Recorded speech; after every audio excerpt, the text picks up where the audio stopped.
ঠিক আছে, ওকে।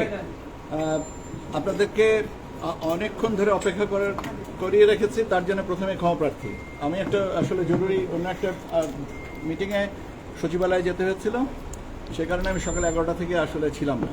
এই আসার পরে থেকেই আপনারা দেখতেন। যাক, যে প্রসঙ্গক্রমে আপনারা জানতে চেয়েছেন যে আমাদের এই ওয়েবসাইট থেকে রাজনৈতিক দল হিসেবে আওয়ামী লীগের যে নিবন্ধনের তারিখ, নিবন্ধনের প্রতীক এবং প্রতীকের যে ছবিটা ছিল এটা সরিয়ে নেওয়া হয়েছে কেন, বা সরিয়ে নেওয়ার ব্যাপারটা আপনারা জানতে চেয়েছেন। হ্যাঁ, সরিয়ে নেওয়া হয়েছে এবং আপনারা যদি দেখেন তাহলে দেখবেন যে আপনার ওয়েবসাইটে বাংলাদেশ আওয়ামী লীগের পরে ব্র্যাকেটে লেখা আছে স্থগিত।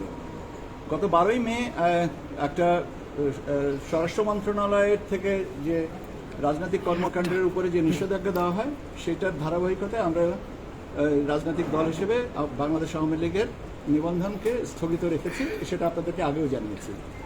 এখন জনমনে সম্প্রতি কিছু কথাবার্তা দেখা যাচ্ছে যে নৌকা প্রতীক নিয়ে একটা মোটামুটিভাবে দ্বিধাদ্বন্দ্ব আছে কি নেই, বা কোথায় কিভাবে হয়, এই জিনিসটা বিভ্রান্তি যদি না থাকে বা এই ধরনের কোনো রকমের কনফিউশন যাতে না থাকে, সেই জিনিসটাকে এলিমিনেট করার জন্য যেহেতু স্থগিত আদেশের আওতায় বাংলাদেশ আওয়ামী লীগের নিবন্ধনটা এখন আছে, সেই জন্য আমরা মনে করেছি যে কমিশন মনে করেছে যে এটাকে সরিয়ে রাখা, এর বাইরে আর এর কোনো কারণ নাই। আর আরেকটা হচ্ছে যে আরেকটা প্রশ্ন এসেছিল যে দাঁড়িপাল্লার প্রতীকটা কেন অন্তর্ভুক্ত করা হয়নি। এটার ব্যাপারে একদম জিনিসটা হচ্ছে যে দাঁড়িপাল্লার প্রতীকটা আসে কোথা থেকে, প্রথমে নিবন্ধন এবং তারপরে প্রতীক, সেই বিবেচনায় এটা সত্যি কথা বলতে গিয়ে এটা হয়তো আমারই ওভারসাইট বা আমাদের যে এটা গেজেটটাকে আপলোড করা হয়েছে, কিন্তু গেজেটের ধারাবাহিকতায় ওই জায়গাটাতে এই সাপ্লিমেন্টারি ইনফরমেশনটুকু যা দেওয়া উচিত ছিল সেটা দেওয়া ছিল না, সেটাও আমরা ঠিক করে দিয়েছি। এই হচ্ছে আমাকে কমপ্লিট করতে দেন। এখন আরেকটা প্রশ্ন হচ্ছে যে শিডিউল নৌকা থাকবে কিনা। হ্যাঁ, শিডিউলে নৌকা থাকবে, কিন্তু সেটা নৌকাটা ব্যবহার সংরক্ষিত থাকবে বা এইটা আর কেউ ব্যবহার করতে পারবে না, এইটাই হচ্ছে কথা। স্যার, তাহলে এটা কি একটা কন্ট্রাডিক্টরি হচ্ছে না? আমি স্যার শেষ করি স্যার, বৈপরীত্য হচ্ছে কিনা? আপনি ওয়েবসাইটে আওয়ামী লীগের নাম লিখে দিলেন, প্রতীক রাখলেন না, আপনি পুরো নামটা কেটে দিতেন।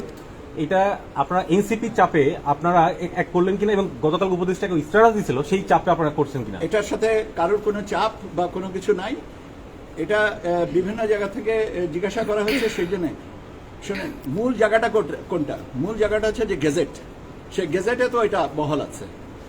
এখন ওয়েবসাইটটা হচ্ছে সাপ্লিমেন্টারি একটা আমাদের প্ল্যাটফর্ম যেখান থেকে তথ্যগুলো নেওয়া হয়, যেহেতু ওখানে বিভ্রান্তির হওয়াটা একটা সুযোগ আছে এবং বিভিন্ন ধরনের কথা হচ্ছে কোনো একটা বিশেষ রাজনৈতিক প্ল্যাটফর্ম মানে নিবন্ধনের আওতা চাহিদাকৃত যে কোনো প্ল্যাটফর্মকে আঙুল তুলে একটু কথাটা বলা ঠিক আমি মনে করবো যে এটা যথাযথ না, কাজেরও না। এটা নির্বাচন কমিশন, সচিবালয় নির্বাচন কমিশন মনে করেছে যে এটাকে সরিয়ে রাখলেই সেটা যথাসিদ্ধ হবে বা যথার্থ হবে, সেই অনুযায়ী করা হয়েছে। এটা কারোর সাথে, এটা নির্বাচন কমিশনের সিদ্ধান্ত। স্যার, একটু জানবার আছে স্যার, কোনো চাপে আছে স্যার? এই প্রশ্নের উত্তর স্যার আমি একটু বলি, সেটা হলো আমরা বিগত সময় যেটা দেখেছি, জামায়াতে ইসলামের যখন নিবন্ধন স্থগিত ছিল, যতদিন পর্যন্ত তাদের নাম এবং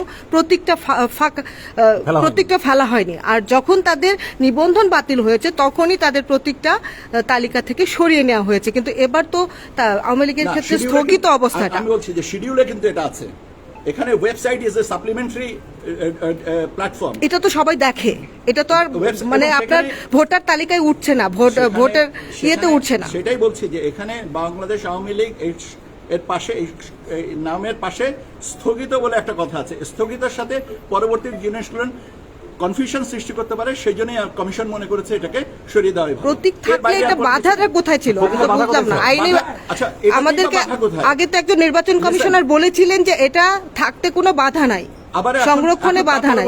সংশোধিত সময় আপনাদের দুইটা দলের ক্ষেত্রে দুই রকম হলো না স্যার? এটা আমি বলি, এই কলমটাকে আপনি লেখার বাবদ ব্যবহার করতে পারেন, এই কলমটাকে আপনি কাউকে আঘাত করতেও ব্যবহার করেন, এটা নির্ভর করে আপনি কোন দৃষ্টিভঙ্গিতে কোনটা দেখছেন, বাধার কোনো ব্যাপার না। ওকে, অনেক ধন্যবাদ। অস্পষ্ট রয়ে গেল স্যার ব্যাপারটা।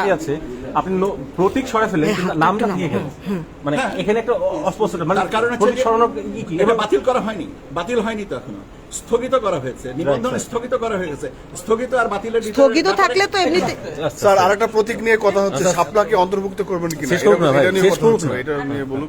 বাতিল এবং স্থগিতের ভিতরে পার্থক্য আমার মনে হয় যে ব্যাখ্যা করার কোনো দরকার নেই।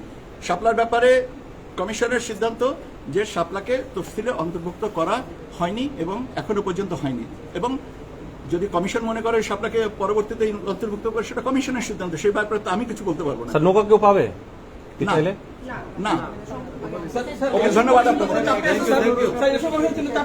বলছে ইলেকশন কমিশন যদি চাপে থাকবে তাহলে আমি আপনাদের সাথে কথা বললাম কেন?